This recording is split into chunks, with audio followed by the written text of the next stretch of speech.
Bienvenidos a 360 grados, una visión global de la noticia, un espacio para debatir sobre todo lo que sucede en Colombia y en el mundo. Iniciamos hoy 360 hablando de la grave crisis carcelaria que vive Colombia, que quedó plenamente demostrada con la tragedia ocurrida en la cárcel Modelo de Barranquilla, donde el hacinamiento y las malas condiciones impidieron controlar un incendio, causando la muerte de 10 internos.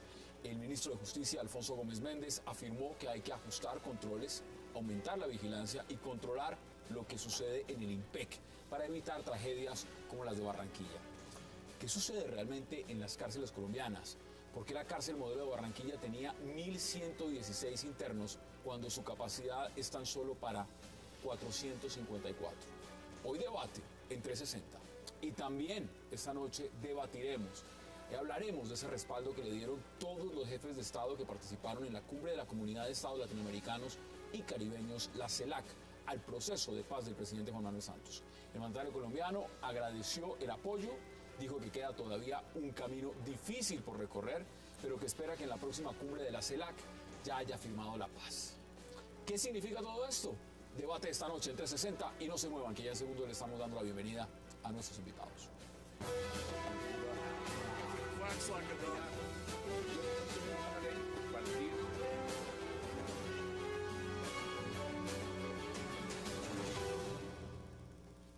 Y qué placer darle la bienvenida a 360 a Ángela Ospina, a Ricardo García Duarte, a Fernando Navas Talero, a Alfredo Rangel y también, por supuesto, a José William Sánchez. Ángela, caballeros, qué placer y gracias por aceptar esta invitación. Muchas gracias por la invitación. Mire, José William, usted pertenece a la Fundación ONG Población Carcelaria de Colombia. Sí. ¿De qué tamaño es la crisis carcelaria en Colombia? Mira, ante todo, pues, un saludo, muchas gracias por la invitación, un saludo especial, las condolencias a nuestra población reclusa, que está pasando un momento muy crítico, sus familias que perdieron muchos de sus hermanos, parientes, hay muchos que están enfermos, otros en cuidados intensivos. La crisis carcelaria aumenta día tras día. Esto no es nuevo, con Hassan la otra vez en uno de los programas, ya lo habíamos mencionado, cuando se presentó lo de México, cuando se presentó lo de Centroamérica, posteriormente lo de Venezuela. Pero la verdad, en Colombia no solamente el actual gobierno, sino todos los gobiernos, como que no hay un sentido de pertenencia frente a esta problemática carcelaria. Cuando usted dice está creciendo, uno normalmente dice, bueno, ¿qué tanto está creciendo? Y usted me va a corregir. Mire, yo he leído que la población carcelaria ha ido creciendo en un 50% en los últimos 2 años. 2 años. Estas cifras las está dando el gobierno. Ahora, eso es un crecimiento desbordante. ¿A dónde vamos a llegar entonces? Mira, ahí retomando algo muy curioso de estadísticas, a un gran amigo, doctor Gabriel Turbay, que hace parte de la fundación, es uno de los cofundadores, él es matemático puro, nos expresaba que de acuerdo a las estadísticas, Colombia en 30 años, al paso que vamos a tener un 50% de prisión domiciliaria en Colombia. 50%. 50% en 30 años va a estar la mitad de Colombia presa, recluida. ¿Sí? Entonces, el problema no es el hacinamiento, el problema no es las cárceles, sino la política penitenciaria y carcelaria que se viene manejando. El problema no es de orden legal. ¿Qué es lo que está pasando? ¿O qué es lo que ocurre? ¿Y cuál es nuestra propuesta, que siempre lo hemos hecho? Que las cárceles deben ser polos de desarrollo, convertirse en polos de desarrollo. Bueno, eso ya lo debatimos. Vamos a ver la propuesta. Ángela, ¿usted cómo ve lo que está pasando? Pues yo también considero que es un problema muy delicado. Uno de los problemas que se ve a esto es que el enfoque siempre es de carácter penal. Siempre estamos hablando a mayor delitos, cárcel y cárcel y cárcel. ¿No? Aquí es un estado carcelero. Sí, absolutamente todo. Cualquier problema es a la cárcel. ¿Cómo se va a hacer? Mándenlos a la cárcel. Penas más duras y a la cárcel. Políticas de prevención de carácter social no hay. Cuando estaba hablando aquí el doctor William, me llamó la atención, si en X años el 50% de la población colombiana va a estar en las cárceles, la pregunta mía es, ¿por qué va a estar en las cárceles? ¿Qué hace que la gente cada vez se meta más a este mundo de la delincuencia? Falta de oportunidades, las brechas cada día son mayores, es un tema de política social lo que nos hace falta, o que la política social colombiana tenga un enfoque basado en derechos. En ese momento yo creo que se puede reducir. Entonces, aquí con lo que está William planteando son dos problemas diferentes. Uno, lo que sucede en las cárceles, ese hacinamiento, esa situación de indignidad en que viven los presos colombianos, cárceles maravillosas de última tecnología que costaban entre 150.000, 80.000 millones de pesos, donde un recluso no tiene ni dónde acostarse, ni dónde ir al baño, una cárcel para mí se va a tener 5.000. Exacto. Pero ahora, es que esas son las locuras que se hacen acá. Unos grandes elefantes, y te digo, estamos hablando solo del tema de infraestructura, pero ¿y del ser humano? No, por eso. ¿Qué pasa con el ser humano que ¿qué está ahí? dice usted? Porque es que el tema es muy complejo y muy amplio. Este es un tema de la historia universal. Jeremías Bentham y John Howard, ingleses dedicados al estudio del problema penitenciario, se aterraban de lo que sucedía en su época en las cárceles. Y decía Jeremías Bentham algo que me pareció a mí siempre maravilloso, porque yo vigilé las cárceles en Colombia, cuando fui procurador y cuando fui personero, porque me valía de un instrumento que abolieron en Colombia, que era la visita carcelaria. La visita carcelaria obligaba a que los jueces fueran todos los fines de semana a visitar a las cárceles donde tenían presos, y que hubiera un contacto directo entre el juez y el recluso con respecto a los derechos humanos. Y decía Jeremías Bentham, las murallas que hay en las cárceles no se tienen para que no se vuelen los presos, sino para que los de afuera no vean las infamias que se cometen adentro. Lo que está pasando. Lo que está pasando y que ha pasado ancestralmente. Y hay un sociólogo italiano, Massimo Pavorini, que dice que lo que ocurre en las cárceles es el reflejo de lo que ocurre en su sociedad. Pues aquí lo que estamos viendo es la apertura. Lo que está pasando en las cárceles colombianas es lo que está pasando por fuera de las cárceles colombianas. Sí, las cárceles son el reflejo de lo que sucede en la sociedad. En las cárceles hay capitalismo, en las cárceles hay... Aquí hay prisioneros de primer nivel, de estrato 6, estrato 11, acá hay absolutamente de todo. Y hay criminales de lesa humanidad que no quieren ir a la cárcel, porque también eso pasa en este país. Es decir, hay unos que van por robarse un caldo de gallina, y hay unos que cometen crímenes de lesa humanidad y lo primero que dicen es: a mí a la cárcel. Vamos al Congreso. No me manden, por favor, yo voy directo al tema fundamental del problema. Porque lo interesante de estos programas es tratar de descubrir dónde está la causa, la razón teleológica del problema. Para mí el problema es que Colombia quiere resolver todos sus asuntos sociales a través del derecho penal. ¿Cómo lo viste? Y eso es crítico. No hay política criminal. Así es. Pues yo creo la verdad que este es un problema muy grave, pero se ha venido agravando durante los últimos años. Solamente voy a dar una cifra para que los televidentes tengan una visión de cómo ha ido evolucionando el problema del hacinamiento carcelario, que es, digamos, el fondo del asunto que nos ocupa. Hace unos más de 10 años, 12, 13 años, en el 2002, había un hacinamiento del 28%. Los dos gobiernos del presidente Uribe lograron rebajar el hacinamiento al 4.6%. Construyeron 10 cárceles con 22.000 nuevos cupos. El actual gobierno no ha construido ni una sola celda, ni una sola cárcel. Y obviamente con ese incremento que ya han mencionado acá de la población carcelaria, pues ese hacinamiento subió hoy del 4.6% al 58%. Es decir, se multiplicó casi por 12 el hacinamiento carcelario durante la presente administración, en donde se ve una situación obviamente de deshumanización terrible, de inseguridad, de caos en las cárceles, es impresionante, que son producto obviamente del hacinamiento. Estamos replicando las situaciones que hemos visto en Caracas, en Río de Janeiro, en México, en muchos sitios del continente, debido precisamente a ese tema del hacinamiento.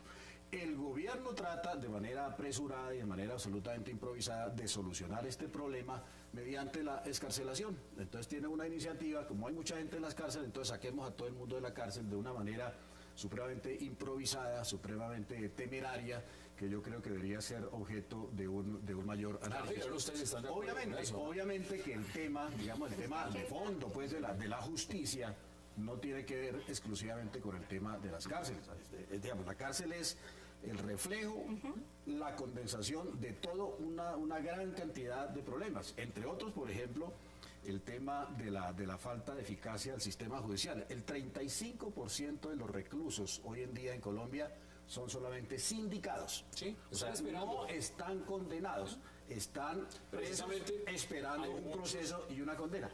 Ahí nos lleva eso al tema de que la presunción de inocencia en nuestro país pues no está siendo un derecho que se está cumpliendo, no es vigente. Usted está condenado primero, mediáticamente, públicamente, va a la cárcel y después cuando está en la cárcel le paga unos años y le dicen, no, es que qué pena. Lo juzgan. Sí. Después. No había pruebas. Pero bueno, primero, Hassan, es el hecho mismo, que es en realidad una desgracia con muertos, 10 muertos mínimamente, Y de esa una forma, cantidad de heridos. total. Es toda una desgracia que hay que lamentar. Pero refleja también un poco la situación interna crítica que se vive en el sistema carcelario. Pandillas, distribución de alucinógenos, de drogas, toda una organización criminal dentro de la cárcel que Se supone sigue que es para delinquiendo desde la resocializar. Luego, estrategias equivocadas de pronto, según lo narran los medios de comunicación, en el control de eso, incapacidad para diseñar estrategias ágiles que permitan neutralizar una situación de estas. Y luego, como fondo general, el hacinamiento que permite que una situación de esta naturaleza desemboque en una tragedia. De manera que yo lo que hay de por medio, a partir de ese episodio desgraciado, es una situación crítica en la que el sistema carcelario, con sus problemas, ha rebasado la capacidad del Estado, sin duda. Yo quiero rematar lo que usted está diciendo, que me parece muy importante, pero para que lleguemos a unas conclusiones más certeras. Es que lo que las cárceles están demostrando es la falacia, la mentira, el engaño del derecho penal. El derecho penal dice que conduce a la rehabilitación social del delincuente. ¿Y eso no ¿Qué está pasando? rehabilitación ¿Pero qué puede haber en una cárcel rehabilitación penal? hay? Es una escuela, son unas Eso es una escuelas para venganza de la delincuencia. sociedad contra el pobre ciudadano que nunca tuvo quien le diera garantías para que pensaran en un Pero es que futuro mira, además lo que está diciendo Bueno. Pedro Rangel, la gran mayoría, un porcentaje muy alto, no la gran mayoría, pero un porcentaje muy alto, 35%, están ahí sin haber sido condenados. Pero ¿cuántos son reincidencia? Yo no diría tanto de venganza, pero a mí sí estoy de acuerdo con usted, como dice el doctor Nava. Este es un planteamiento. ¿Y a dónde vamos a seguir? Las palabras que dijo el ministro, yo no sé cuántos ministros han dicho lo mismo. Vamos a ejercer mayor control. Yo creo que no es un tema solo de controles, tiene que irse a algo más profundo. ¿Qué hace que una sociedad usted como menciona al esta? ministro, ya le voy a dar la palabra, veamos qué dijo el ministro Gómez Méndez justamente frente a este tema. El hecho de que todavía en las cárceles haya comercio de estupefacientes es algo que es absolutamente inexplicable. Y también para mirar sobre la forma como actúa o reacciona en estos casos la Guardia Penitenciaria. Analizamos todo el tema del hacinamiento, que tiene, como lo hemos visto muchas veces, múltiples causas, pero entre ellas la ausencia de una política criminal clara. El IMPEC tiene que facilitar todas las investigaciones, primero las investigaciones disciplinarias internas, la investigación de la Procuraduría, la investigación de la Fiscalía. Aquí lo más interesante es que siempre hablan de ausencia, hay ausencia de todo. Ausencia de investigan, una ausencia y una investigación exhaustiva y sigue el mismo Hay mucha problema. ausencia. Pero mire, yo algo que concreto, lo que dijo Alfredo Rangel, en el sentido que en el periodo Uribe se construyeron más cárceles que en la actual menos cárceles. Ninguna, ni una sola. Bueno, pero yo no ni una comparto el sola. criterio, es que el criterio quiere de construir más celdas y más celdas. Dígame, Es necesario, hay hacinamiento, hay que construir cárceles. en el periodo Uribe, dígame, ¿cuántos internos se resocializaron en Colombia a nivel de civiles, militar y policía? ¿Cuántos? Cero resocialización. Pero no, Ese dato sí es muy complicado. Yo le puedo dar otros datos. El acceso a la salud, por ejemplo, programas de humanización en las cárceles, de acceso al hablamos de trabajo, a la la parte de educación. salud en Colombia, en las cárceles, hace rato es precaria. Y en este momento no tienen. No tienen. En este momento, o sea, en este momento es más, si van y miran, no hay contrato con Capricorn. Y otros anteriormente Usted se enfermó hoy en una cárcel colombiana y no tiene quien no tienen ni siquiera Tienen que una llamar. pasta. Doctor, permítame. Tiene que llamar a un familiar a que le lleven Y algo. algo pequeño, pero Le criticaban al procurador de México que por qué invertían tanto dinero en cárceles y no en escuelas. Y el procurador de México dijo, es que yo a la escuela ya fui y ni modo de volver. Bueno.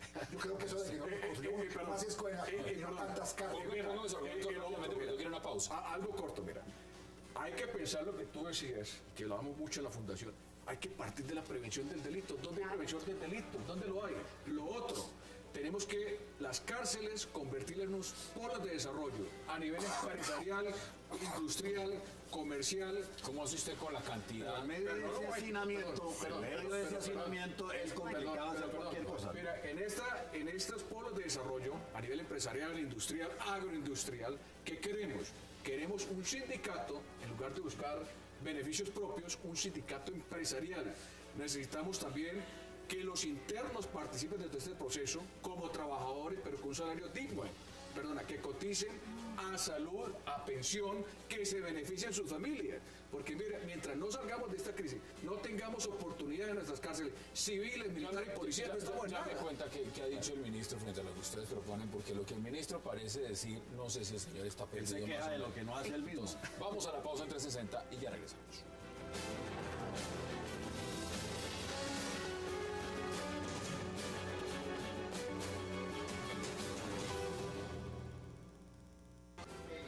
Una investigación pronta y exhaustiva ha solicitado el ministro de Justicia, Alfonso Gómez Méndez, frente a la tragedia en la cual 10 internos de la cárcel Modelo de Barranquilla perdieron la vida. El jefe de esta cartera anunció que serán analizados varios aspectos, entre estos si hubo fallas administrativas y la actuación de los guardianes del IMPEC a la hora de atender el amotinamiento.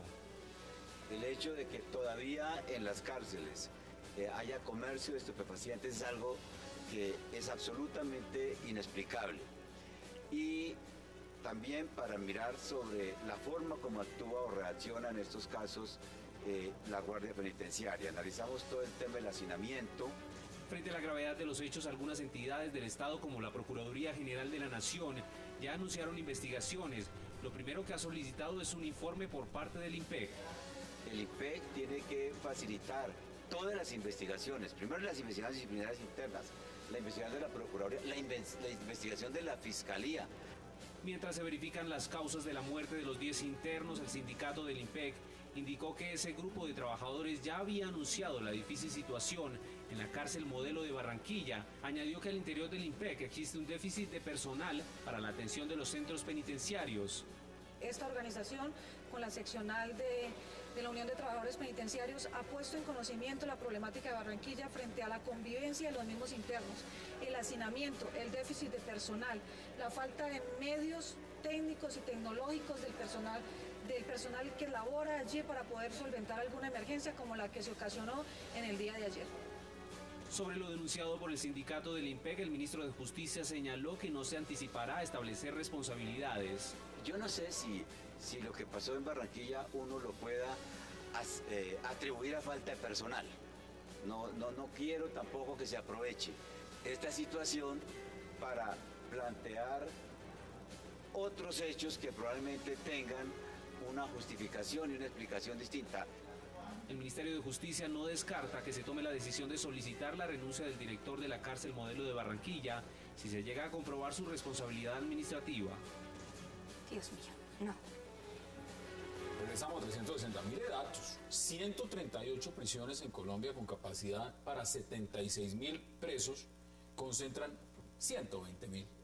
Las top 10, la de Cali, Villahermosa, capacidad para 1.667 presos y tiene 6.402. Si miramos la cárcel de Riohacha en La Guajira, tiene para albergar 100 presos y en este momento hay 451. Si miramos la cárcel La Picota, tiene 8.216 reos y la Modelo 5.015. La capacidad de la Modelo son 2.900. Es decir, esto es en todo el país. Es un problema absolutamente crítico, agudo, Supercrítico. no se puede, digamos, ese problema no se soluciona pensando en que hay que modificar el sistema educativo y todo eso hay que hacerlo. Y hay que educar al menor, etcétera, pero hay un problema inmediato, crítico, que debe ser solucionado también de manera urgente. Lo de soltarlos, usted no lo ve. No, lo de soltar. Yo creo que hay medidas muy, digamos, que se pueden ir tomando. Por ejemplo, el tema de las... Obviamente hay que construir más cárceles por lo pronto, hay que construir más cárceles. Y para eso me parece que habría que revisar el sistema de Estados Unidos, en donde se entregan cárceles en concesión al sector privado, administradas por el sector privado, obviamente con el control del Estado, y eso ha dado excelente resultado en términos de humanización, de resocialización, de control de las cárceles. Me parece, por ejemplo, que el tema de la presunción de inocencia, eso hay que solucionarlo. Es absolutamente inaudito que el 35% de las personas que están encarceladas hoy en día no hayan sido condenadas. La opinión pública, lo primero que me parece, usted inmediatamente le piden, lo están investigando, sindicando, y la gente cárcel. Eso hay que solucionarlo, y es otro aspecto del problema. El tema, por ejemplo, de la casa por cárcel. Ahí se ha vuelto eso también una varaunda, y es absolutamente arbitraria la manera como se están concediendo esas casas por cárcel. Estamos viendo mafiosos de 7 suelas, reincidentes, criminales absolutos, que los mandan pues a la cárcel con un brazalete y absolutamente descontrolada. Y mucha gente, por delitos mucho menores, que ni siquiera deberían estar en la cárcel, sí están bajo Pero el tema de la escarcelación, me parece que la escarcelación hay que mirarla, no se puede hacer una escarcelación general, habría que mirar caso por caso, porque el hecho de que el preso haya cumplido la mitad de la condena, hay que escarcelarlo. Si es un reincidente, si son delitos graves, eso hay que tener en cuenta. Ahora, causas menores, el tema de las causas menores también hay que contemplarlo. La cárcel no debe ser para todas las correccionales y cárceles de pronto. Mira, una convocatoria que venimos haciendo nosotros de la Fundación, algo muy concreto. El común siempre dice no hay solución, es un problema que viene hace años, tenemos que construir más celdas, más cárceles. Ese no es el problema.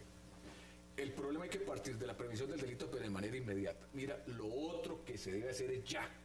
Esto debe convertirse en políticas de Estado. Por otra parte, una gran convocatoria nacional, óigalo bien. ¿En qué sentido? Vincular la academia. Mira, los colegios para la parte de la alfabetización en las cárceles, ¿cuándo se ve? No se ve. Vincular todas las facultades de medicina, odontología, todos los profesionales de último año, estudiantes, que vayan a hacer sus prácticas a las cárceles.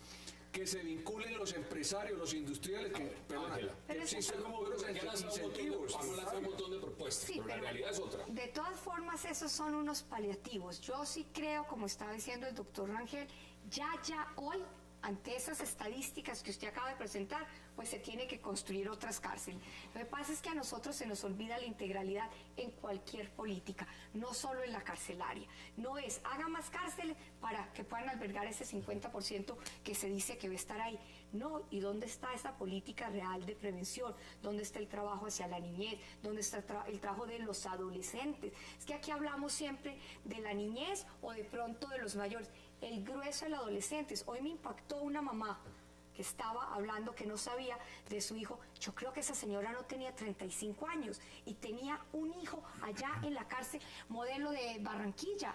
¿Qué es lo que hay detrás de esa sociedad que hace que en este momento las cárceles de nosotros estén hacinadas? Ese es el tema fuerte a trabajar. ¿Cómo lo solucionamos? Porque es Hay muy fácil buscar necesidad de un esfuerzo urgente, inmediato, que incluya en materia de políticas públicas, como mínimo, una política en torno de los delitos menores, que no exigen necesariamente ir a la cárcel. Eso es una medida importantísima, pero hace parte de la justicia. En materia de justicia también solucionar el problema de la congestión en los tiempos de la justicia. El hecho de que se demoren muchísimo tiempo cuando hay detenidos. Tiene que ser muy ágil y requiere toda una reforma de la justicia en materia de descongestión. Pero recuerden que la reforma no la quedaron de bien. Inmediatamente, en tercer lugar, un esfuerzo enorme en materia de construcción nuevas de cárceles con un régimen interno decisivo de resocialización.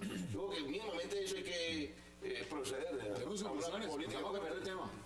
20 o 30 segundos. Sí, yo creo que la verdad nosotros tenemos que aprender de la experiencia. El gran maestro de la vida es la experiencia. Y la experiencia nos demuestra a nosotros que desde la fundación de la República hasta el día de hoy el derecho penal no ha servido absolutamente para nada. ¿No le gusta tampoco el modelo que tenemos? No, es que el derecho penal es a la salud social lo que el bismuto fue para la sífilis, no sirvió para nada. Nosotros tenemos que acabar con la pena. esa pena que utilizan los penalistas y buscar otras alternativas y no seguir copiando los modelos extranjeros. Creemos nuestro propio modelo, legislemos para nuestro propio país, para nuestra idiosincrasia, para nuestro pensamiento, para nuestro Entonces, ensueño. el sistema penal acusatorio, ¿a usted no le gusta que tenemos? Ni el acusatorio ni el inquisitorio. El sistema penal fracasó Uno a nivel criollo. mundial. Pero yo quisiera agregar algo de lo que se ha dicho acá, algunos detalles. Por ejemplo, el tema de los delitos menores, de las causas menores. Eso de estar metiendo a la cárcel a gente, digamos, condenada o sentenciada por inasistencia alimentaria, Sí. eso no tiene sentido. La gente que roba por primera vez un pan, pues, eso no tiene sentido meterlo a la cárcel.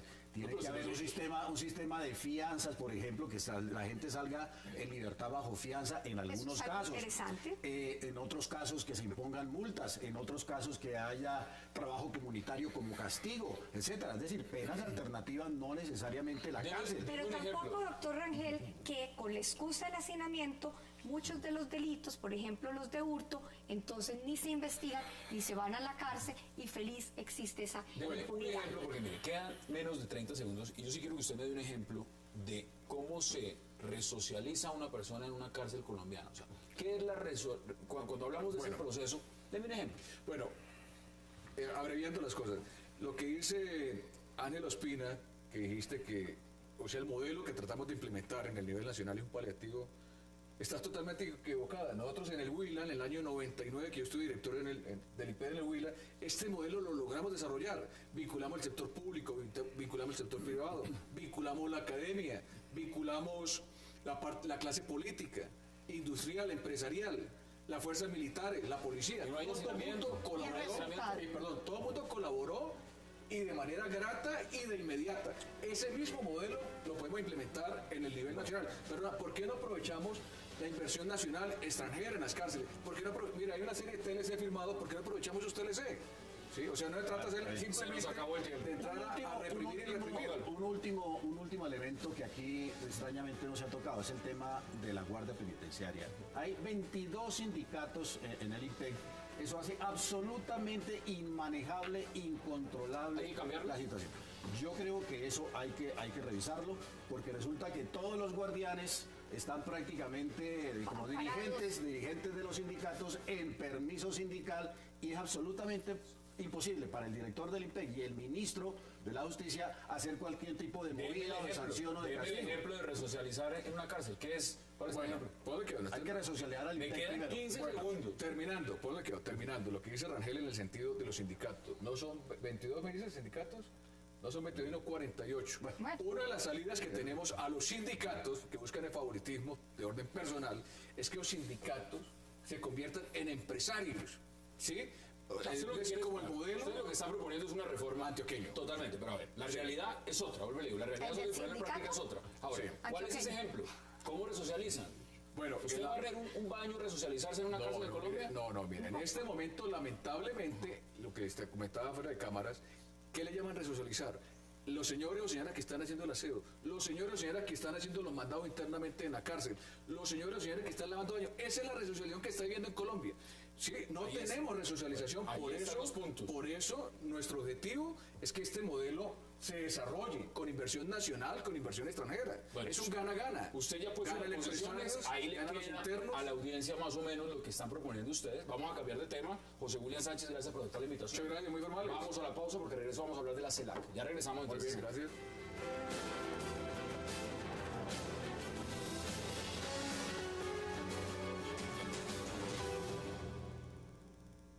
Hemos avanzado como nunca antes en las negociaciones con las FARC. Ya evacuamos 2 puntos de los 5 puntos que hemos convenido. Queda todavía un camino difícil por recorrer, pero si ustedes me preguntan hoy si soy más optimista de lo que era hace un año cuando hablamos sobre este tema en la última cumbre de CELAC, yo diría que sí, soy más optimista. ¿Por qué? Porque veo que hay voluntad de ambas partes. Por mi parte, la voluntad es total, porque no hay valor más importante, el valor supremo de cualquier sociedad, como la paz. Regresamos a 360 al presidente Juan Manuel Santos en cumbre de la CELAC. Se ha avanzado más que antes. ¿Cómo lo ve usted? Porque el apoyo es total al proceso de paz. Y se ha declarado además el continente latinoamericano como una zona de paz dictaminada desde una dictadura, pero eso es zona de paz. Yo no sé qué tanta paz hay ahí. Cuénteme usted cómo ve las palabras del señor presidente. Pues en primer término, el apoyo general al proceso de negociaciones que hay entre el gobierno y las FARC resulta ser un esfuerzo diplomático, un apoyo simbólico importante en estos casos desde el punto de vista diplomático. O sea, desde el punto de vista diplomático siempre hay la posibilidad de aislarse o de recibir y rodearse de apoyos. Ahí se rodea de apoyos, masivo, es además, importante. masivo. Dos, el tema de la declaratoria del territorio de paz de América Latina es un problema de retórica que en unos casos la retórica resulta falsa cuando no se corresponde realmente con algún hecho, o puede tener algún sentido cuando se corresponde con hechos. En este caso, el tema central es si hay avances o no. Yo tengo aquí para lanzar una hipótesis de que no sé si haya avances materiales importantes últimamente, pero mi hipótesis es que la cosa entre si avanza al fracaso o avanza a coronar un proceso de negociaciones, creo que puede avanzar a coronar un acuerdo. Flor Ángel, ¿usted cómo lo ve? No, yo creo que este apoyo, pues sí, es simplemente protocolario. No creo que ese apoyo vaya a tener ningún tipo de incidencia en la dinámica de estas conversaciones de paz. Es falso, y yo creo que el presidente Santos miente de manera consciente y deliberada que se hayan evacuado los dos primeros puntos de la agenda. Esos acuerdos de la agenda son absolutamente parciales, temporales. La opinión pública colombiana conoce los documentos que han salido ahí, absolutamente abstractos, generales, sin ningún tipo de concreción. Y como este es un acuerdo entre dos partes, las FARC han insistido persistentemente en que los puntos esenciales de cada uno de esos dos temas no se han tramitado todavía en la mesa de conversaciones, están pendientes, así que no hay ningún tipo de acuerdo sobre esos dos puntos. Eso es falso, se están creando expectativas absolutamente infundadas. Ahora, el tema de la declaratoria de una zona de paz como América Latina, pues es propio de la retórica, de la manía retórica de los latinoamericanos. Hay que señalar que América Latina es la región del mundo con más alta tasa de homicidio, multiplicando por muchas veces la tasa promedio a nivel internacional. Entonces, hablar de una zona de paz cuando tenemos los 5 países con mayores tasas de homicidio del mundo, no deja de ser una retórica vergonzosa y un poco amarga. ¿Cómo lo vive usted, Fernando? A ver, Hassan, yo quiero decir lo siguiente.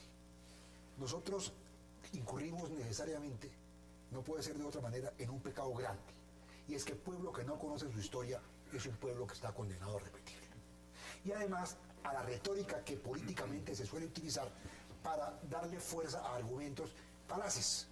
Cuando a las FARC las han condenado en las comunidades internacionales como organismos guerrilleros y no cuerpos subversivos, todo el mundo ha aplaudido esa censura a las FARC. Cuando la CELAC, que además tiene su origen histórico en el Congreso Anfitriónico que Bolívar propuso en la Carta Jamaica en 1815 y que no hemos podido nunca consolidar, porque no nos interesa consolidar, porque están interesados los imperialismos en dividir estas naciones.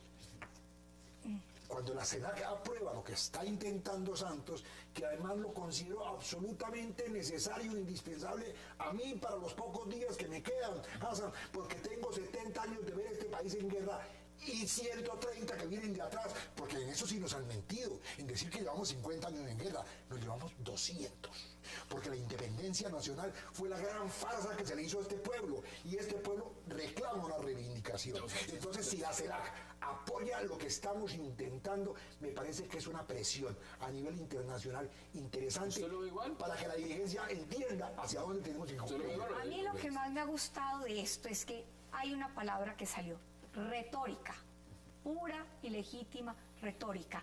Lo que se está hablando, ¿qué más quiere que se diga en la CELAC? Que utilizan un lenguaje políticamente correcto, ¿Qué otro tipo de lenguaje? Y el presidente simplemente dice, estamos optimistas y estamos avanzando. Además ha dicho que en la próxima cumbre aspira a seguir optimista y avanzando. No, que ya se haya firmado. En la próxima cumbre de la CELAC, que ya se haya firmado. Pues hay otros que están pidiendo, ojalá que en la próxima cumbre de la CELAC ya no haya dictadura en Cuba, ¿no? Pero pueden pasar un montón de cosas. Y lo seguirán pidiendo porque en todas estas cumbres se habla políticamente correcto y de ahí no pasa absolutamente nada. Lo importante para lo que nos están escuchando es, esto es una retórica. Llegue usted a que se firme un acuerdo. ¿Qué es un acuerdo? ¿Qué es un acuerdo? ¿Ese acuerdo nos va a traer la paz? No, estamos parecidos al otro segmento. Muchas cosas, venga acá, pero los temas esenciales, la paz en Colombia solo se construye de manera colectiva. En el momento en que las injusticias sociales se cierren las brechas. La paz no es simplemente un acuerdo. A partir de hoy acordamos que Colombia es un país en paz, Latinoamérica un territorio en paz y vivimos felices. Colorín colorado, este cuento se acaba. Más declaraciones del presidente Juan Manuel Santos en La Habana. Ahí estaré intentando por todos los medios de lograr ese objetivo de terminar un conflicto que ha desangrado a mi país y ha afectado a toda la región durante más de 50 años. El apoyo de ustedes ha sido muy importante y sé que seguirán apoyando, así lo han manifestado, y soy optimista de que si seguimos como vamos, ojalá en la próxima cumbre en Costa Rica podamos decir que el conflicto armado en Colombia ha terminado. Es un foro muy interesante. Cuando uno ve a Raúl Castro hablando de política económica, es interesante. O digamos, ver a Raúl Castro hablando de libertades y de democracia, pues es interesante. La pregunta es, muchos dicen, bueno, la CELAC también nace como producto de un fracaso de la OEA. La OEA ha fracasado, no nos ha servido, es la injerencia imperialista de los Estados Unidos que maneja el organismo y por eso hay que buscar nuevas visiones y nuevos puntos de encuentro y la CELAC es producto de eso. ¿A usted le parece mejor la CELAC liderada por los hermanos Castro que la OEA? Mire, con una carta interamericana de la OEA, salvo todo lo que tiene que ver con Corte Interamericana y Comisión Interamericana, salvo eso, la OEA ha representado un fracaso, digamos. Ahora, a los fracasos como las estrellas que se acaban siguen enviando luz, por inercia siguen actuando, pero realmente que sea eficaz en la ampliación de la democracia, en la ampliación de los derechos humanos, en la solución de conflictos, etcétera, en despertar y consolidar una cierta solidaridad de todos los países. No. Aquí tenemos un alcalde que está viendo la hora, ¿no? Los cambios que hay en América Latina han dado como resultado la multiplicación de escenarios en los que se encuentran los países latinoamericanos o los países en el conjunto de América, del hemisferio occidental. El tema todavía está incierto si van a resultar completamente eficaces o no. Están experimentando distintos escenarios debido al fracaso, pero incluida la propia OEA, ¿no? Que se mantiene. Es la primera vez pero que se mantiene burocráticamente, porque es una maravilla. Eso sí, viene un cargo acá, todo lo que le cuesta eso, y de ahí que yo vuelvo y digo, son espacios importantes para charlar, más o menos como estamos conversando acá, pero de ahí a que se pueda ejercer algo real y transformador, creo que falta mucho. La transformación nace de nosotros mismos, no únicamente de estas charlas políticas necesarias, pero ¿usted sabe cuántas tenemos solo en el continente? Mire, OEA, Cumbre de las Américas, UNASUR, CELAC, ALBA, y ahí me puedo quedar dándole cátedra de todas las que hay. ¿Para qué sirven estas cumbres? Porque cuando uno escucha al señor que patentó la libreta de razonamiento dando cátedra económica en la CELAC, uno se pregunta, ¿y este señor hay que escucharlo hablando de economía? ¿Para qué sirve esa cumbre? ¿Vamos a hablar de integración y democracia con los hermanos Castro en la cabeza? Sí, es una ironía y una paradoja muy amarga también el hecho de que el presidente Raúl Castro de Cuba esté en esa posición de presidente de la CELAC, que tiene como uno de sus propósitos el fortalecer la democracia y auspiciar la democracia y la convivencia en la región. En un país en donde están constreñidas absolutamente todas las libertades individuales, todas las libertades públicas. ¿De qué hablan los señores Castro cuando hablan de democracia y de mercado libre y de desarrollo económico, etcétera? Es una amarga ironía. Ahora, a mí no me parece que este nuevo organismo, la CELAC, tenga la potencialidad de hacer lo que la OEA no hizo. Hay que reconocer que la OEA, a pesar de que no ha sido como el medio, la institución más efectiva para resolver ciertos conflictos en la región, sin embargo ha propiciado sí el fortalecimiento de la democracia, el tema de los derechos humanos. Me parece que eso hay que reivindicarlo. Y la CELAC surge casi que como un capricho pues para sacar a Estados Unidos de las reuniones pues de los países latinoamericanos.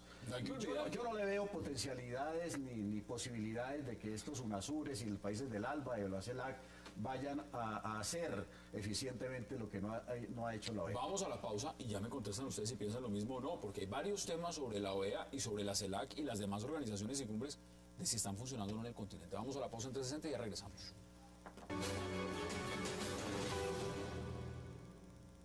Ahí estaré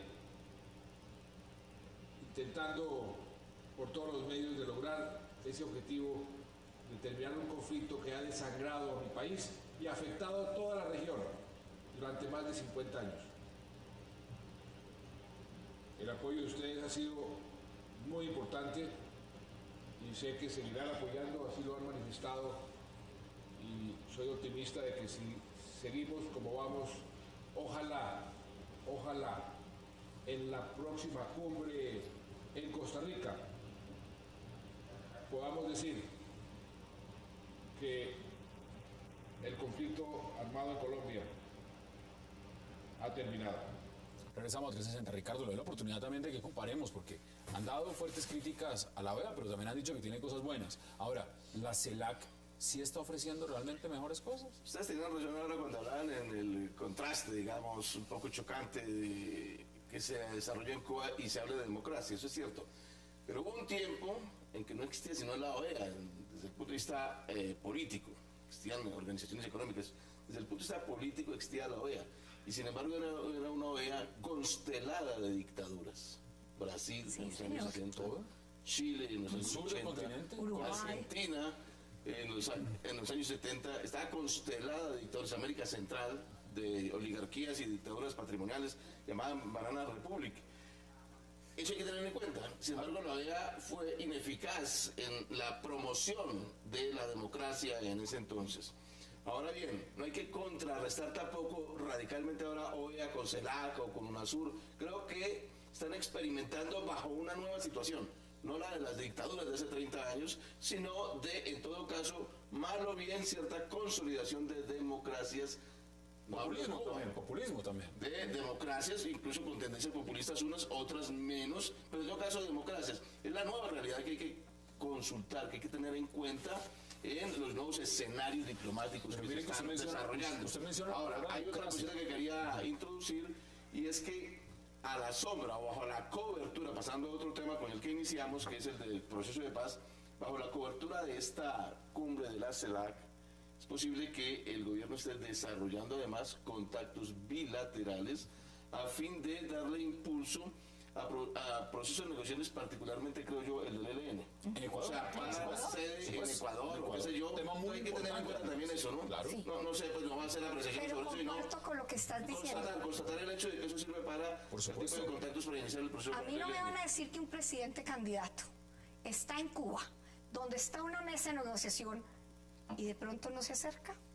¿No habrá algún acercamiento de esos que dentro de X meses nos dicen, allá se habló? No, allá hay cosas muy distintas y estoy de acuerdo con usted, se puede aprovechar este espacio para otro tipo de relaciones bilaterales. A mí lo que me molesta es que nunca nos dicen las cosas sobre la mesa, que porque de pronto se pueden dañar. Entonces al pueblo colombiano, al ciudadano común y corriente, nos toca todo tragarlo entero, que porque el debate es dañino. Entonces hacen lo que quieran, nos cuentan y después validen, aplaudan y todo está bien. Fernando, ¿qué dice usted? A ver, Hassan, yo creo que a partir de las técnicas del psicoanálisis, la terapia colectiva que hacen estos países comprometidos. Eso es terapia colectiva. Eso sí está bueno. Terapia colectiva, estos países subdesarrollados políticamente, a los que se les quiere obligar, como lo decía Bolívar en esa charla que resume García Márquez en El laberinto del libertador, cuando dice que los europeos han querido que nosotros hagamos en 20 años lo que ellos no fueron a ser capaces en 2000. Dejemos que esa terapia de grupo cree un concepto, una presión que obligue a estos pueblos a que finalmente la propuesta del Estado se cumpla, porque yo no conozco nada más mentiroso que la propuesta del origen del Estado. Lo que pasa es que nosotros lamentablemente caemos en el pecado, vuelvo y repito, de no analizar la historia. Mire lo que usted está diciendo algo similar. Mira, Daniel Ortega, ¿sabe qué está diciendo? Dice que esta es la oportunidad y el punto fundamental de la CELAC es buscar independizarse. ¿Independizarse? ¿De quién? ¿De qué? ¿De quién? Cuéntenmelo ustedes. ¿De quién se van a independizar? Yo no sé. Yo creo que ese es un discurso ya muy anacrónico, demasiado vetusto. Acaban de reformar la Constitución en Nicaragua para que el señor se quede indefinidamente en la presidencia. Y entonces no se pueden independizar de él. Mira, no se me parece. Aquí reformamos la Constitución casi 3 veces para que se quedara el señor, no me acuerdo cómo se llama, el poder para toda la vida. Hombre, ¿por qué criticamos al vecino y no miramos la mancha que tenemos en nuestro cuerpo? Miremos nuestro problema. Nosotros necesitamos independizarnos. Necesitamos tener nuestra propia identidad política y histórica. No podemos seguir copiando lo que nos digan los europeos o los americanos, por favor. No, es que yo no sabía que Ortega había dicho eso, pero estoy de acuerdo con Ortega, por favor. Lo dijo hoy. Pero aquí vino la pregunta, independizarnos de qué. Estaba iniciando una frase que ni siquiera me dejaron acabar. Me parece un discurso vetusto, absolutamente anacrónico, que corresponde a otros tiempos, ese de señalar que todos nuestros problemas se derivan de una relación con los Estados Unidos. Me parece que mucha agua ha corrido por debajo de los puentes de la historia durante todo este tiempo, como para estar diciendo pues que nuestro enemigo principal son los Estados Unidos y que solamente si nos independizamos de los Estados Unidos vamos a resolver todos nuestros problemas. Me parece que en un mundo globalizado, pues donde hay tantas posibilidades de establecer tantas y múltiples relaciones entre todos los países, creer pues que el problema central son los Estados Unidos, eso no corresponde a la realidad. Hoy Brasil está negociando bilateralmente mucho más con China que con los Estados Unidos, por ejemplo. Chile está negociando con todo el mundo. Y Chile está negociando con todo el mundo. Tiene el doble del triple de tratado que tiene comercio que nosotros. 30 segundos para sus conclusiones. No, las conclusiones es que esto es un espacio retórico. Me encantó lo de la terapia colectiva y como es necesaria que se sigan dando estos espacios y se reúnan. Que sigamos, porque ahí se incluye Colombia. Y sí, y como le digo yo, se debe pasar rico, el mar debe ser precioso, el ron maravilloso y en otro país otras cosas darán. Sí es importante una independencia, pero de nosotros mismos, de todos los fantasmas que tenemos, de todos los rencores que tenemos. Esto de que tenemos que volver a construirnos, puede irse uno a una teoría de la deconstrucción. Aquí me están escribiendo en Twitter varios televidentes de Venezuela, nos dicen, ojalá se independicen, pero de la dictadura cubana. Es que a eso venía yo. ¿Se independizo para ser dependiente de quién? ¿Cuáles son sus conclusiones en 30 segundos? En materia de relaciones internacionales, las relaciones entre América Latina y Estados Unidos son complejas. No solamente es de desequilibrios, pues, entre una gran potencia y unos países más débiles, sino incluso, paradójicamente, de falta de atención de Estados Unidos, de cierto abandono, no tanto de opresión, sino de cierto abandono frente a los países de América Latina. Todo esto que está en curso puede conducir a una cierta recomposición en el planteamiento de las relaciones hemisféricas entre los países de América Latina y Estados Unidos. No vamos a la retórica tradicional de que hablan ustedes, precaria, de un izquierdismo precario, sino de recomposición real en los equilibrios y en las relaciones entre los países. ¿Concluye usted, Fernando? Sí, 30 segundos. Le voy a decir, a mi juicio, la globalización es a los pueblos lo que la masificación es a los individuos. Cuando nos globalizamos, nos despersonalizamos.